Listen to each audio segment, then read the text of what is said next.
Hey, good morning, guys. It is June 26th, and Chambers is in 2 Corinthians 6 today.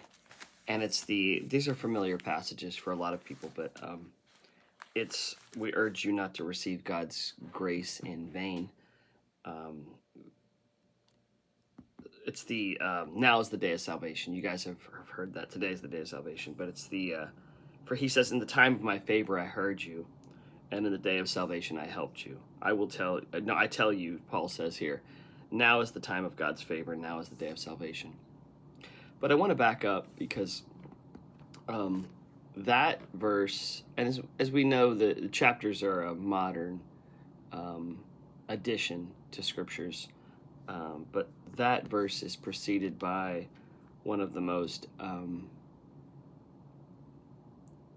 I think, one of the heaviest verses in scripture, and it's the let's see, chapter 5 of 2 Corinthians, talking about being Christ's ambassadors and he's urging the Corinthian church to receive the message. Paul, as an ambassador, he says, "We are therefore Christ's ambassadors, as though God was making his appeal through us. We implore you on Christ's behalf, be reconciled to God. God made him," and here's the, I would say this is the, in a court case, you talk about the last, the final arguments, the final things you say. This seems to me kind of the foundational truth of the cross. God made him who had no sin to be sin. Other translation says he who knew no sin became sin. God made him who had no sin to be sin for us, so that in him we might become the righteousness of God. Propitiation is the word that the scholars give it. It's one of those words that it's a $1,000 word that people love to throw out, and most people don't know what it means, but it's just that exchange. He exchanges his righteousness to us as we give him our sin. Anyway, all that said, today's study is about God's grace now, God's grace right now. And Paul is imploring the Corinthian church to not take it in vain, to take full advantage of the grace of God given. And yesterday's grace, as Chambers says here, the grace you had yesterday will not do for today. It's an interesting point, because I think sometimes we like to live. I think that we do a poor job of living in the present. I know I do. Living in the present. I'm always thinking about the future, or even contemplating the past. Many times I am.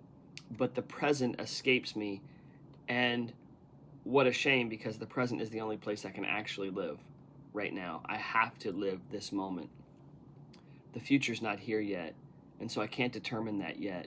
And the past is already done, and I can't change that. The only thing I can impact or affect is the present. And so I think what Chambers is getting at here is the grace of God is now. God's grace, not the same grace, not the measure of grace you received yesterday, but the grace you received today is where you should be living. And then he talks about praying for God's grace to be active in my life. Prayer is the exercise of drawing on the grace of God. So prayer is kind of opening the door.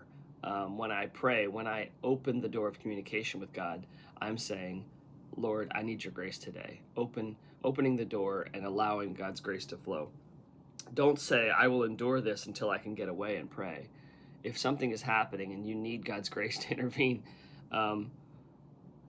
make it now. Make that opening of the door, make it happen now. Pray now. Draw on the grace of God in the moment of need. Then he says down here, the one word in the spiritual vocabulary is now. Now, let circumstances bring you where they will. Keep drawing on the grace of God in every conceivable condition you may be in. One of the greatest proofs that you're drawing on the grace of God is that you can be humiliated without manifesting the slightest trace of anything but his grace. And that's a now thing, for sure. to be able to be so in the moment that humiliation doesn't matter, that the whatever the world throws at me, God's grace is sufficient right now. And I think it's just that's a really comforting, but also challenging thing, because we have to open that door. That's us. That's up to us to open the door for God's grace to be received by us. He wants to give us grace today. So don't live in the past. Don't live in the future.